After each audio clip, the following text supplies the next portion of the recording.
This is Hollywood. Matías Bombal with you, and from Sony's Columbia Pictures, in association with MGM, we have Robocop, a remake of the 1987 film of the same name. This time round, it's also being presented in an IMAX theater near you, in addition to regular widescreen digital engagements. This may be one of the only times I'll ever say this, so here it is. This remake is better than the original. This story is a story set in the not-too-distant future, 2028, where a policeman's partner is nearly killed by bad guys who later then try to kill him as well. They almost succeed, but this is a future where it is possible to meld the remnants of a man's brain and fragmented body to a robot, making him a robot with a human element.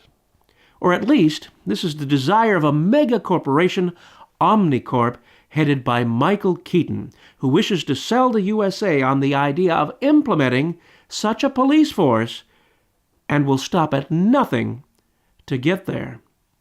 So they try it out with the living remains of Officer Alex Murphy, played by actor Joel Kinnaman. After a few trials, the doctor that makes it all possible, played brilliantly in this movie by Gary Oldman, presents his findings. What's wrong with it? No, nothing. The software sends the information to the brain. Then the brain relates this to the AI module. Yeah, a year And later. our computers finished the job. Raymond, you wanted a man inside a machine, and that's what you've got. But the human element will always be present. Fear, instinct, bias, compassion, they will always interfere with the system. Okay, but Dennett, I've got to give the American people something they can root for, something aspirational, right? They have to believe in this thing. Pretty good. That's not, I don't know how to sell okay. So I don't care how you do it. I'm asking you, come on, can you help me? Just get him to do that. Him to do that. He's a machine. I know, but it's a man inside a machine. No, that's a man inside a machine, right there! And his life depends on it, and the future of Omnicorp depends on it, so get your ass back to China and get it fixed. I don't care how you do it, just go do it. Michael Keaton there, motivated by power and money, but certainly not humanity. On his side in the movie is a powerful media giant, somewhat in the vein of radio's Rush Limbaugh of today, with a dash of Peter Finch from the movie classic Network. This is Pat Novak, played with great enthusiasm by Samuel L. Jackson. He's absolutely great as a public media figure trying to mold public opinion to his own unknown end. Here you see what I mean, and also glimpse this new Robocop. Until today, Thomas King was a convicted felon, wanted for rape, arson, and murder. Here he is, just steps away from two of Detroit's finest. These two officers are completely unaware of the monster in their midst. And then, in 60 seconds, I repeat, just 60 seconds, Detective Murphy brings him down. You have the right to an attorney. If you cannot afford an attorney, one will be provided for you. This, my friends, is the future of American justice. How many, like Thomas King, will pay for their crimes now that Robocop is here?